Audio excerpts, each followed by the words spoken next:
Dear student, आज हम लोग अपने एकलव्या क्लासेस के यूट्यूब चैनल पर यानी कि नेक्स्ट इस वीडियो लेक्चर में हम लोग हिंदी व्याकरण के बारे में बात करने वाले हैं। तो हिंदी व्याकरण का एक टॉपिक है व्यंजन वर्ण, जिसे हम लोग ने इस वीडियो लेक्चर में बात करेंगे।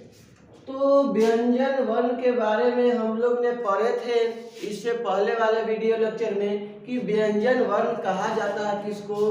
तो हमने बताया था कि जिस वर्ण के उच्चारण में किसी अन्य स्वर वर्ण की मदद लेना पड़ता है, यानी कि वैसा वर्ण जिसका उच्चारण किसी स्वर वर्ण की सहायता से होता है, मदद लेने से होता है, तो उसे हम लोग व्यंजन वर्ण कहा जाता है। जैसे वे एग्जाम्पल हम लोग दे सकते हैं क, ब, प, र, यानी कि ये सब जितना भी वर्ण है उसको उच्चारण अगर जो हम लोग करना चाहें तो देखिए ये हम लोग कहें इसको क, तो क कहने पर इसके उच्चारण में अ आता है। तो यानी कि हमको क बोलने के लिए अ का मदद लेना पड़ा। हम कहे ब तो ब में भी अ आता है, प कहे तो प में भी अ आता है। यानी कि जिस वर्ण के उच्चारण में हमें स्वर वर्णों की मदद लेना पड़ता है उसे कहते हैं व्यंजन वर्ण। तो व्यंजन वर्ण तो समझ गए कि व्यंजन वर्ण किसको कहा जाता है, यानी कि वैसा वर्ण जिसका उच्चारण स्वर वर्णों की सहायता से किया जाता है उसे व्यंजन वर्ण कहा जाता है। तो आगे बात करते हैं व्यंजन वर्ण के बारे में। तो व्यंजन वर्ण हमारा आगे जाकर 3 टाइप में डिवाइड हो जाता है। व्यंजन वर्ण हमारा आगे जाकर 3 टाइप में डिवाइड हो जाता है, जिसमें फर्स्ट हमारा है अस्पर्श व्यंजन और सेकंड है उष्ण व्यंजन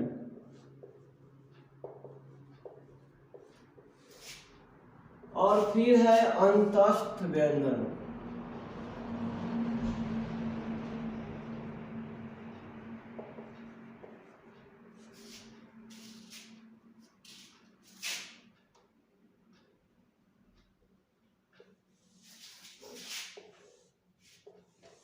तो व्यंजन वर्ण हमारा आगे चल के 3 टाइप में डिवाइड हो जाता है, अस्पर्श व्यंजन, उष्ण व्यंजन और अंतस्थ व्यंजन।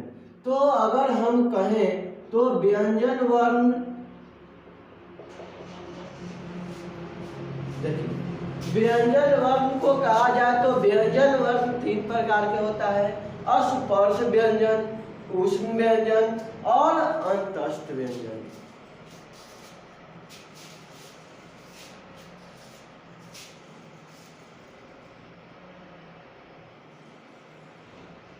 तो एक करके हम लोग व्यंजन वर्ण के इस टाइप में बढ़ेंगे। तो देखिए हम कहे अस्पर्श व्यंजन, तो अस्पर्श व्यंजन का मतलब क्या होता है, यानी कि अस्पर्श व्यंजन भी हमारा एक प्रकार का व्यंजन ही है।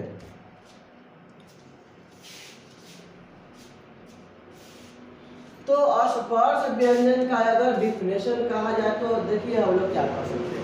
अस्पर्श व्यंजन के बारे में हम लोग कह सकते हैं कि वैसा व्यंजन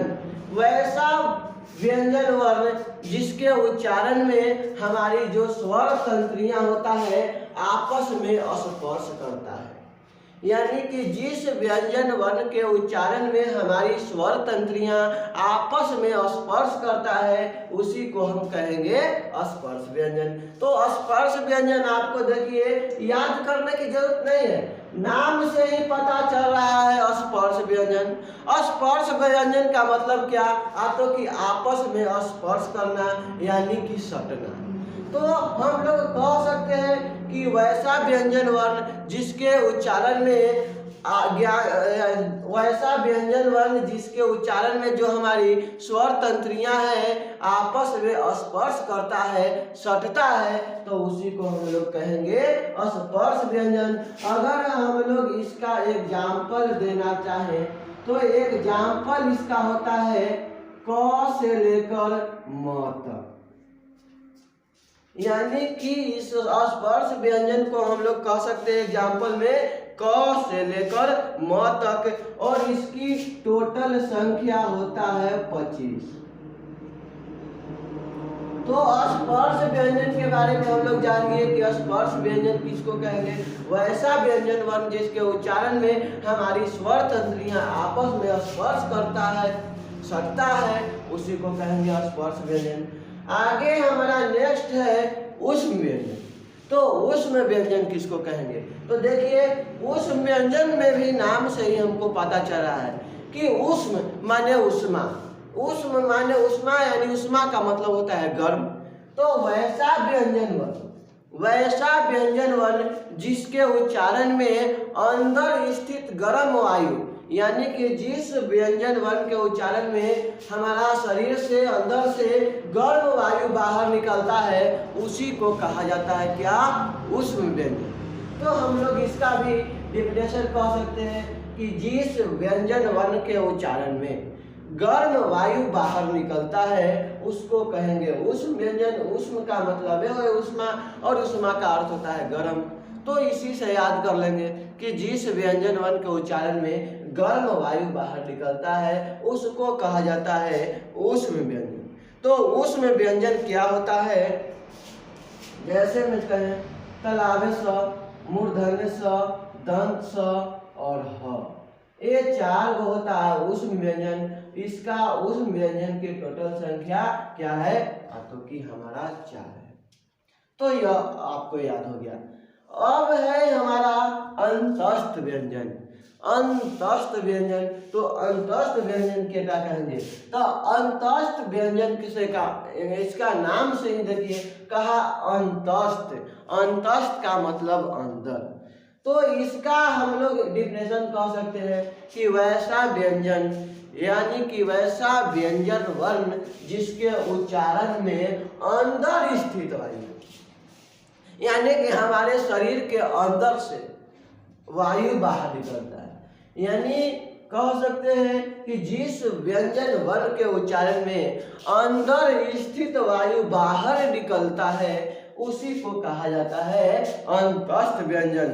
तो अंतस्थ व्यंजन का अगर हम एग्जाम्पल देना चाहें तो य, र, ल और व, ये भी होता है हो। तो अब समझ में आ गया होगा कि व्यंजन वर्ण 3 टाइप का, स्पर्श व्यंजन, ऊष्म व्यंजन, अंतस्थ व्यंजन। स्पर्श व्यंजन का मतलब सटना, तो जिस व्यंजन वर्ण के उच्चारण में हमारी स्वर तंत्रियां है आपस में स्पर्श करता है, सटता है, उसको अब स्पर्श व्यंजन कहेंगे। स्पर्श व्यंजन के जैसे वे क से लेकर म तक, इसका टोटल संख्या 25 होता है। कहे उस व्यंजन का मतलब होता है गर्म, यानी कि जिस व्यंजन वर्ण के उच्चारण में हमारे शरीर से गर्म वायु बाहर निकलता है उसको कहेंगे ऊष्म व्यंजन। और रह गया हमारा अंतस्थ व्यंजन। अंतस्थ का मतलब अंदर, तो जिस व्यंजन वर्ण के उच्चारण में अंदर स्थित वायु बाहर निकलेगा उसको कहेंगे अंतस्थ व्यंजन। यह इसका एग्जाम्पल है य, र, ल, व, यानी कि इसका भी 4 है।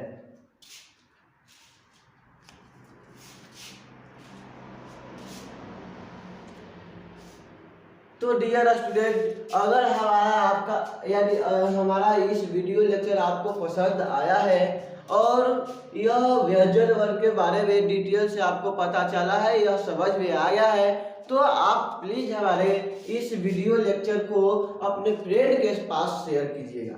और अगर आप हमारे इस चैनल पर नए आए हैं तो हमारा इस चैनल को सब्सक्राइब जरूर कीजिएगा।